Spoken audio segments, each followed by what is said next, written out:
सालों में इन विषयों पे चर्चा हो रही थी, किसी को करने की हिम्मत नहीं थी कि कौन इस चीज को छुएगा। सबको अमृत पीना है खाली, कि समुद्र मंथन हो, लाओ मैं अमृत पी लूं। ये हलाहल कौन पिएगा? शिव कौन बनेगा? शंकर कौन बनेगा? आज मैं कहता हूं, हिम्मत दिखाई है नरेंद्र मोदी जी ने। आर्टिकल 376 कौन छुएगा? कोई नहीं छुएगा। रोज पूछेंगे बताओ कब हटाओगे, बताओ कब हटाओगे। हटा दिया तो हटा दिया, हटा दिया। और सुनिए, मंदिर राम मंदिर पे रोज, अरे मंदिर वही बनाएंगे, तारीख नहीं बताएंगे, तारीख नहीं बताएंगे। अब बता दिया तो अच्छा, मंदिर बना दिया। और अब बांग्लादेशी भगाओ, अब भगाएंगे। सीना ठोक के बांग्लादेशियों को जो घुसपैठिए बनाए थे भगाएंगे। ये 303 सीट मच्छर मारने के नहीं मिला है। ये 303 सीट देश सुधारने के लिए मिला है। और जो 70 सालों से ये लोग दबा के नीचे बैठे हुए थे, अंगठी के नीचे, उसे ठीक करेंगे। पहले एक सर्जन, फिर ओएनजीसी के इंडिपेंडेंट डायरेक्टर और बाद में एक पॉलिटिशियन। फिलहाल तो ये रूलिंग पार्टी के स्पोक्स पर्सन हैं और अपनी डिबेट्स के लिए मशहूर हैं। कौन है ये? आइए जानते हैं आज पोर्ट्रेट्स में। हाय, मैं हूं मानसी आपके साथ और आप देख रहे हैं एबीपी लाइव पॉडकास्ट की खास पेशकश पोर्ट्रेट्स।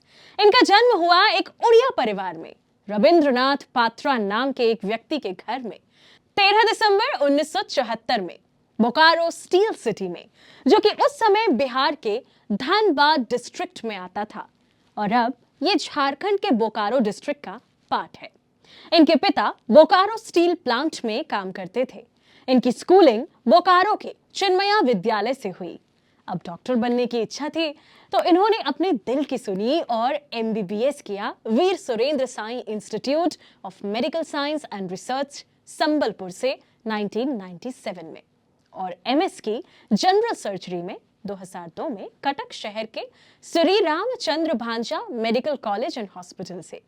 यूपीएससी के द्वारा कराए गए exam combined medical services examination को इन्होंने क्वालिफाई किया 2003 में और फिर ज्वाइन किया हिंदू राव हॉस्पिटल को मेडिकल ऑफिसर के तौर पे। अब अगर इनके पॉलिटिकल करियर की बात करें तो जब ये काम करते थे तब ये चांदनी चौक और मलकागंज एरिया में होने वाली बीजेपी कॉन्फ्रेंसेस को अटेंड करते थे, जिससे इनके वहां पर ताल्लुकात बनते गए और ताल्लुक बने भी विजय गोयल और हर्षवर्धन जैसे बीजेपी लीडर्स से। और ऐसा करते करते इनका राजनीतिक करियर शुरू हुआ 2010 में बीजेपी भारतीय जनता पार्टी के स्पोक्स पर्सन के तौर पर दिल्ली में ही। और एक साल बाद यानी 2012 में इन्होंने म्यूनिसिपल इलेक्शन लड़ा, दिल्ली के कश्मीरी गेट में हार गए और उस वक्त ठाना कि अब राजनीति में ही आगे बढ़ना है, तो इन्होंने अपनी नौकरी से रिजाइन कर दिया। अब म्यूनिसिपल काउंसिल के इलेक्शन तो हार गए, लेकिन एक बड़े शख्स की नजरों में आ गए और उन्होंने उन्हें नेशनल स्पोक्स पर्सन के तौर पर प्रमोट किया। वो शख्स थे अरुण जेटली जी। इसके बाद वो डिबेट्स करने जाने लगे, ऐसे इनका नाम बनता गया और 2017 में इनको appointment committee of the cabinet ने अपॉइंट किया नॉन ऑफिशियल डायरेक्टर ओएनजीसी का। 2019 साल 2019 के लोकसभा इलेक्शंस में इन्होंने पुरी की लोकसभा सीट से इलेक्शन लड़ा, लेकिन ये भी हार गए बीजू जनता दल के पिनाकी मिश्रा से 11,700 वोट से। ये तो थी इलेक्शन की बात। अब इनके ऊपर हुई वो कंट्रोवर्सीज के बारे में बताते हैं। सितंबर 2017 जब इनको ओएनजीसी का इंडिपेंडेंट यानी नॉन ऑफिशियल डायरेक्टर के तौर पर अपॉइंट किया गया, ये उस वक्त बीजेपी के ऑफिशियल स्पोक्स पर्सन भी थे। अब देखा जाए तो ये कंपनीज एक्ट का वायलेशन था और इसी वायलेशन को नोटिस किया एनर्जी वॉचडॉग नाम के एक एनजीओ ने और उन्होंने दिल्ली हाई कोर्ट में चैलेंज भी कर दिया। पीआईएल में था कि पूरी सिलेक्शन प्रोसेस गलत थी, जिसके बाद नवंबर 2017 में ही कोर्ट ने पीआईएल को डिसमिस कर दिया अनसब्सटैंशियल और विदाउट मेरिट के ग्राउंड पर। यानी ये जो पीआईएल थी ये वैलिड नहीं थी और ना ही ढंग से वेरीफाई की गई थी। हालांकि उन्होंने कंपनीज एक्ट का उल्लंघन तो किया था, जिसके लिए कोर्ट ने कहा था कि ये हाईली इनअप्रोप्रिएट है, जिसके बाद सुप्रीम कोर्ट ने उस एनजीओ को कहा जिसने पीआईएल फाइल की थी, इसकी एक कॉपी यूनियन ऑफ इंडिया को दी जाए, जिसमें सुप्रीम कोर्ट ने कहा कि आर्ग्यूमेंट सुनने के बाद हम एक फॉर्मल नोटिस इशू कर सकते हैं। ये तो था एक किस्सा। चलिए दूसरा बताते हैं। इन्होंने x international Congress MLA Naseem Khan की एक फेक वीडियो वायरल कर दी थी, जिसमें नसीम खान पाकिस्तान जिंदाबाद के नारे लगाते हुए नजर आ रहे थे।